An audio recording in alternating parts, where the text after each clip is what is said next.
Welcome to the Nursing 411 podcast edition. Welcome to my series called Nurses Pop Culture Prescription True Crime and Medical Media Unveiled. This series shares a nurse's take on true crime and medical tales. Today's episode is about a true crime documentary entitled Tell Them You Love Me, and it's streaming on Netflix right now. Just a quick heads up, if you have not seen the documentary and you are thinking about it, I recommend you watching it first before diving into my commentary. I'll be covering all the details, so I want to make sure you avoid any spoilers. So let's go. This story is about Anne Stubblefield, who was a former Rutgers professor. She was very well known and served as the chair in her department. She had a doctoral student in her class, and his name was John Johnson. He had found out that Stubblefield had some training in facilitated communication, and he was curious about getting Stubblefield to work with his brother. His brother's name is Derek, and he was born with cerebral palsy, and John thought that Stubblefield would be a great fit for Derek. So John linked things up, and that's when Stubblefield started collaborating with Derek. Stubblefield thought Derek was really smart, highly intellectual, very intelligent, and continued with the facilitated communication. And facilitated communication involves someone who has an intellectual disability using a keyboard to type messages while another person physically supports their arm or hand. And that's exactly what Stubblefield was doing for Derek. And after a while, Stubblefield mentions that she started developing romantic feelings for Derek, even though she was already married with two kids. Stubblefield says she never had any huge marital issues with her husband at the time, and she was definitely not planning on leaving him. But as time went on, Stubblefield found it increasingly difficult to suppress her romantic feelings towards Derek. One day, she says she and Derek were in her office, and Derek made the moves on her by asking for a kiss. Later on, she says after a few kisses, Derek typed a message on his keyboard for Stubblefield to take her clothes off, and she gave in. She says they were physically intimate in her office. Eventually, she gave Derek a ride home that day, and Derek's family seemed to notice that something was a little bit off, but couldn't really put their finger on it.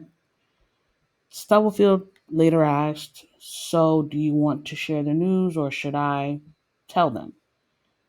So, Derek's family looked a little confused and asked what was going on. Stubblefield said that her and Derek were in a romantic relationship and that they had been physical.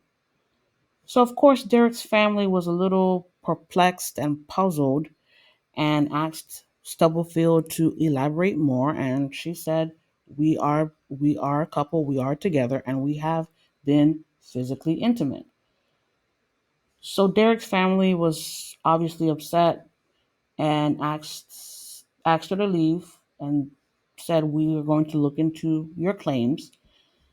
Derek's family had experts come out and test him, and an expert mentioned that Derek was functioning at a level similar to that of an infant, probably around 6 to 12 months old.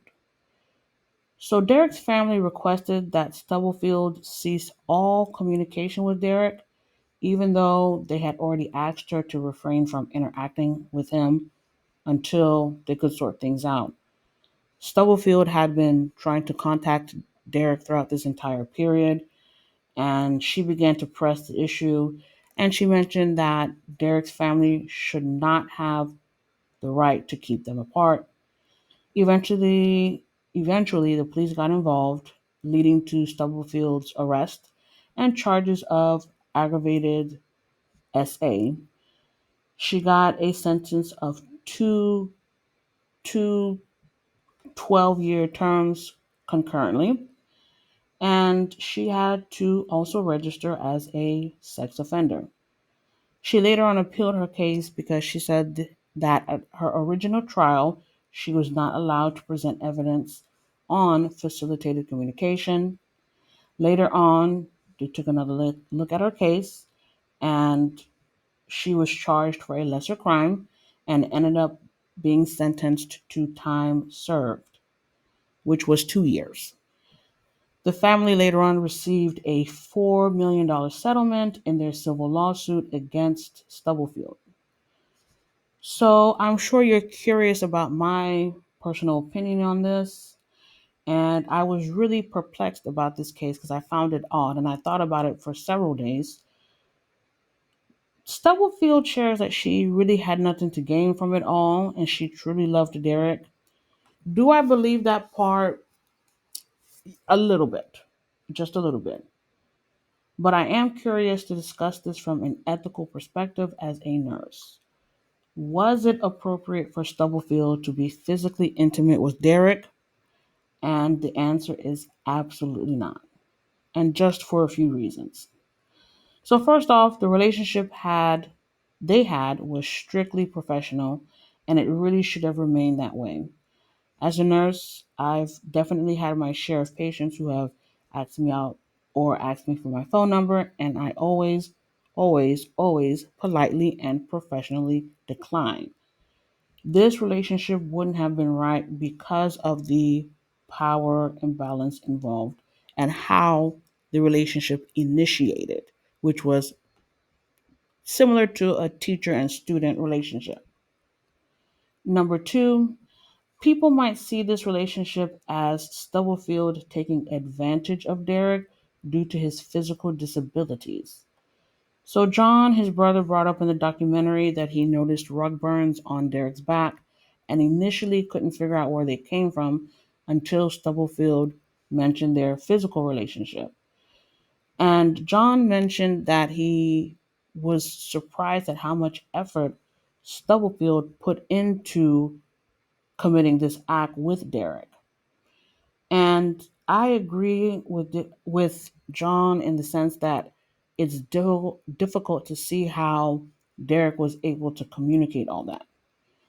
And lastly, number three, was it really worth Stubblefield losing her livelihood over it? And to me, absolutely not.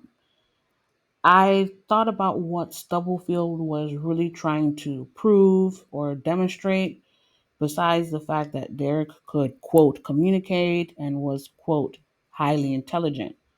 But even if that were the case, is it still okay to sleep with him?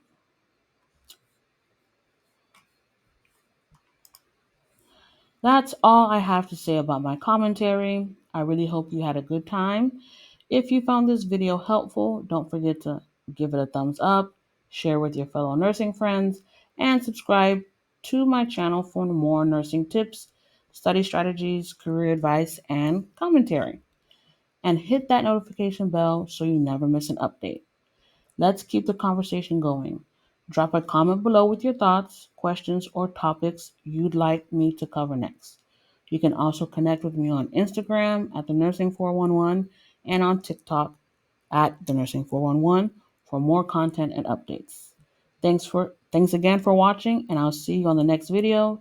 Keep shining and thriving, nurses. You've got this.